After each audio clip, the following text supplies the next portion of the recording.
everyone. Once again, if you're new here, I'm Deen, and this is Colin, the editor of Disability Arts Online, and me, digital influencer.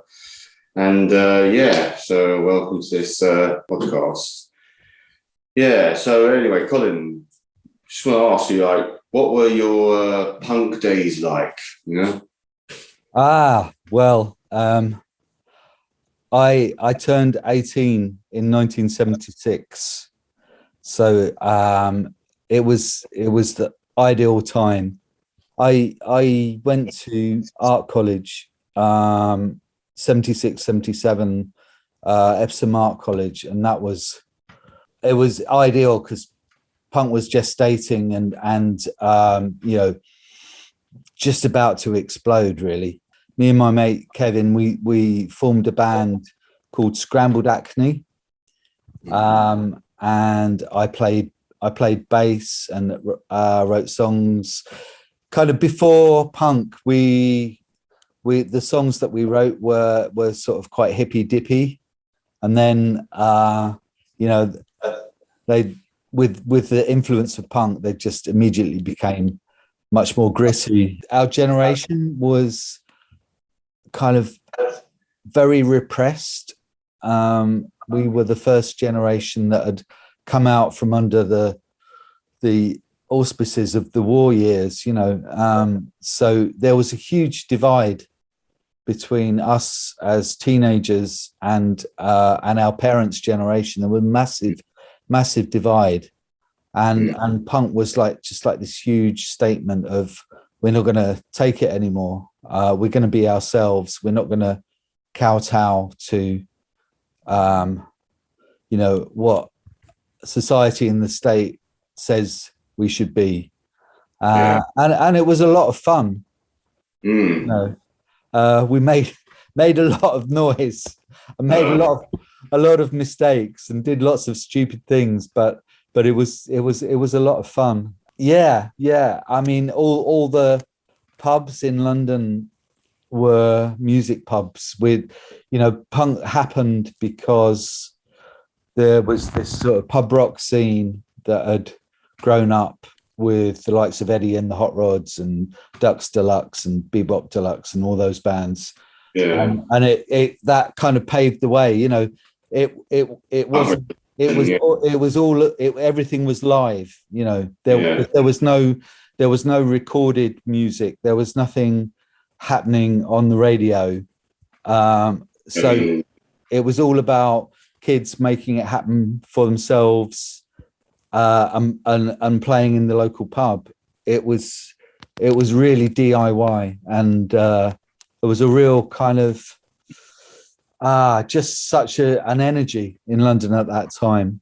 I mean, apparently I heard that there was between 76 and 1980, there was a punk revelation where and even the Cure were a part of it. They said there was a punk revelation, and there was just a teenage trio and all that.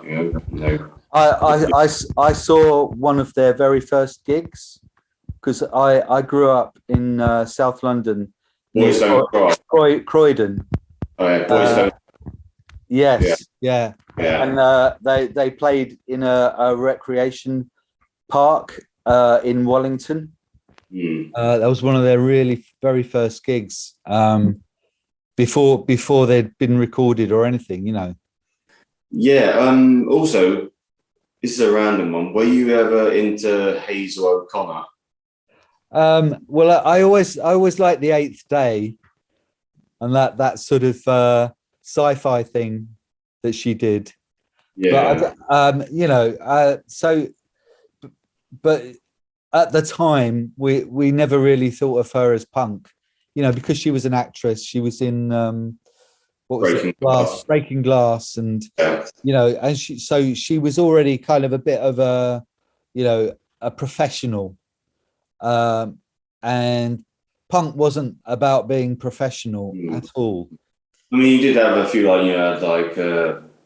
Debbie Harry, Joan Jett, and several others. Thing is, because a lot of people said like, oh, there's no women in rock and roll and all that, and that was a revelation. You know what I mean? They were rebelling against, oh no, women can rock and roll. They're not just like for like, you know, belong in the kitchen or this or that. You know what I mean? It's like this whole gender double standard thing that nobody likes and all that, you know. And yeah. like even like Susie, broke that barrier down, didn't it? yeah, like, you know, like Susie Quattro as well. You know, she actually inspired Joan Jett and the band Heart. You know, what's her name? Anne and Nancy Wilson. You know.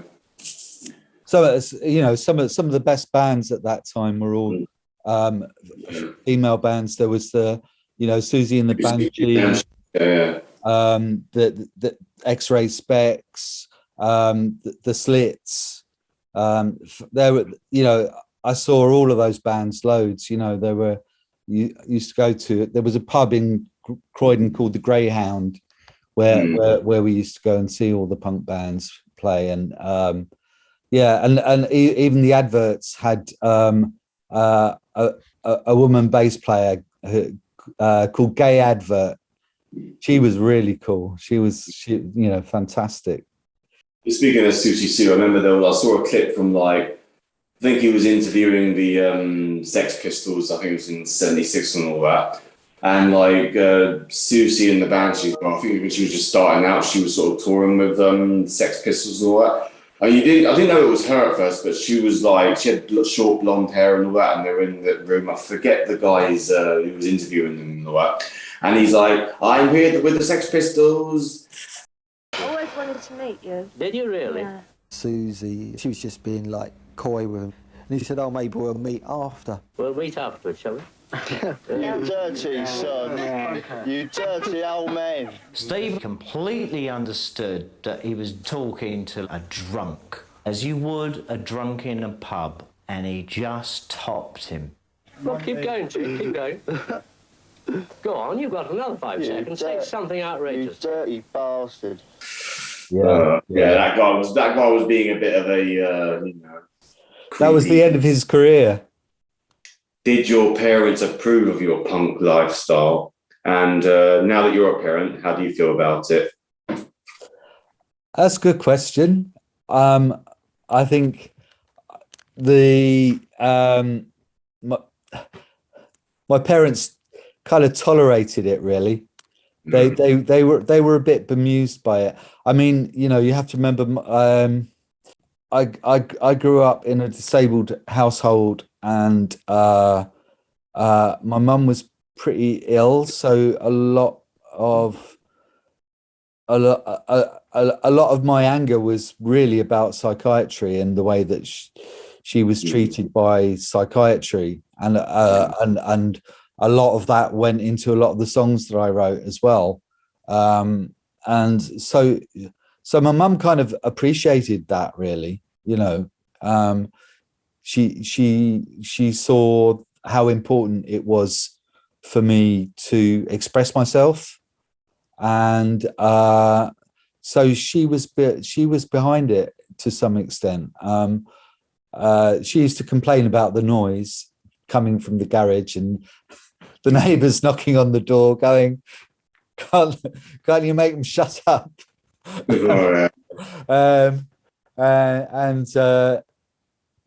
And my dad was kind of like, yeah, he tolerated it. He wasn't too happy about it, but he, you know, he let us get on with it. My friend's dad, Kev, his dad drew us around in his van, you know, to gigs and stuff. So we were lucky, really. I think that we had parents that kind of tolerated it. And I think, you know, as a parent now, I think, well, especially for my daughter, you know, I think I think if she was a bit more of a rebel, I would be kind of in favor of that, actually. I think there's so much pressure now on young people to conform, and to follow what society says you should do.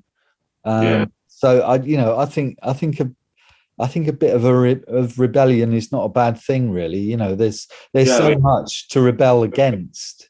Yeah, I mean, look at us all in like the alternative scene. I mean, we're basically rebelling against what society today, and the mainstream, and what that. It's almost like we can see through right through all the bullshit of what society's throwing at everyone. You know what I mean? Before we kind of were a bit full, but as we grew up and all that, we realised this don't make sense. You know what I mean? Then we just like formed our own community and all that. It's like it's almost like like that song, "We're Not Gonna Take It." You know what I mean?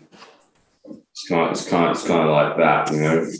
Have subcultures evolved since you were a teenager? Well, yeah. I mean, there's been 1,001 different subcultures, hasn't there? I think so. Some of them good, some of them not so good. I was a big fan of the house. When the rave scene came along in the 80s, that was a great scene for people coming together and doing it themselves. I loved all of that. The problem with subcultures is that so often drugs take over. Drugs can be used creatively, but so often they just become a way of life and a prop, and can become very destructive. And I think that can be an issue with subcultures when particular drugs kind of take hold and become kind of endemic to that culture. Kind of like the what do you call it, sex, drugs and rock and roll kind of thing in the 70s and the 80s. All those like hair metal bands like Motley Crue, Rat, Cinderella, Wasp, they were all out of it, and even Ozzy Osbourne,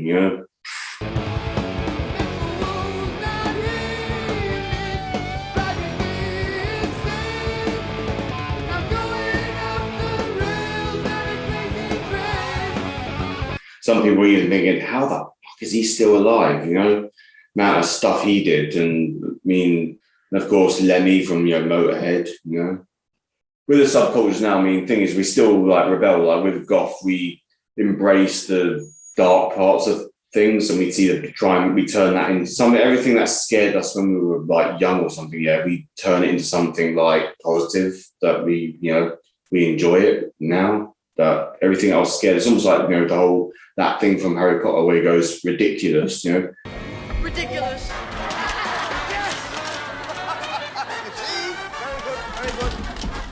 Anything that you fear, turn it into something funny. I think with punk, it's kind of like, once a punk, always a punk.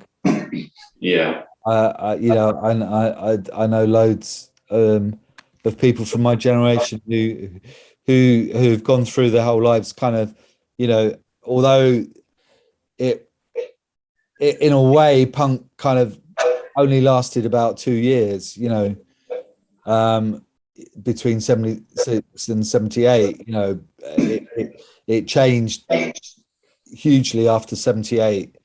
But most people I know who were part of that and went through it still identify with it, even though we're in our 60s now.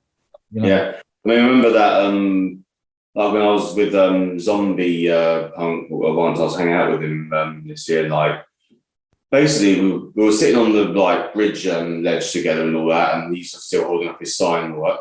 And some people thought I was part of the the picture. So some people sat in between us and wanted me to get in the picture as well. And then Zombie gave me like £1 for it and all that. And then some woman came up to us and spoke to Zombie, like, you know what, you're far too young to be a punk. Listen, I was one of the original punks in Newcastle, and I'm nearly 60 and all that. So yeah, it was. So how did he respond to that? Can't remember actually. But speaking of him, I actually shared a link, like an article about him on Facebook recently, and it's about how he travelled to certain miles and holds a sign up in Camden and has made a lot of money from it and all that.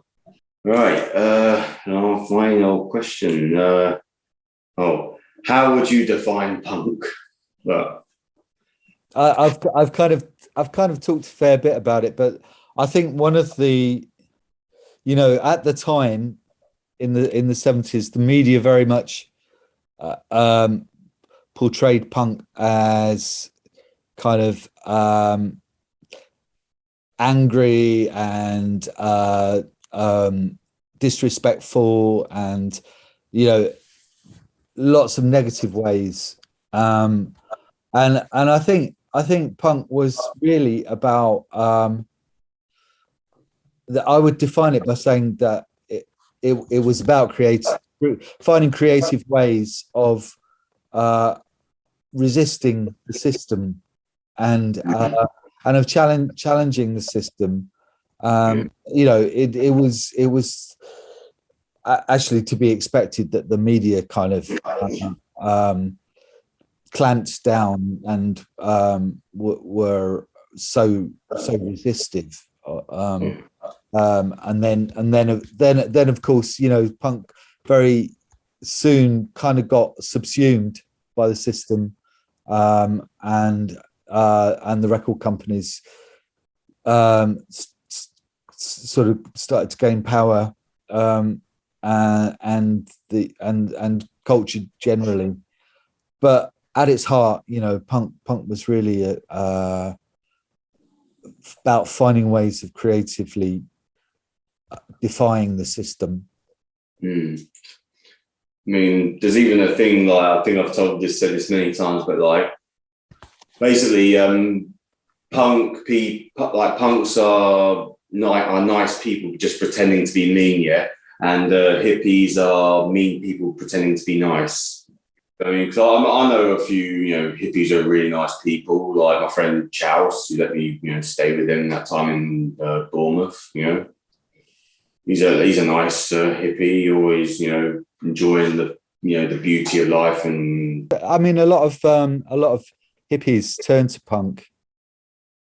Actually, Charles was a bit of a punk. And I looked at his old pictures, and he even had a mohawk as well. And but now he's just got like long hair, and I say to people he's like a cross between Nick Cave and a young Dave Grohl. I didn't get to college until much later. I was kind of late 20s when I got to college, and when I was at college, I was in a thrash metal band called the Vittorini Thrash Ensemble. And that was a lot of fun. And because there was like a thrash metal revelation as well, like Metallica, Slayer, Megadeth, and Anthrax, and Armored Saint. I think, I don't know, a lot of those hardcore bands. Yeah, Seb, who was the guitarist in our thrash ensemble, he used to tune his guitar to an Eastern arrangement, and so he used to put lots of kind of Eastern sounding drones into it as well. He was a really clever musician, and don't know what happened to him, but he was a great musician. He could play anything. Brilliant guitarist. I think that's cool. It's a rap, isn't it? Yeah, I think that's what they call it. yeah. Cheers, Deen. It's been good to go on a bit of a memory mystery tour. Peace out. Peace out.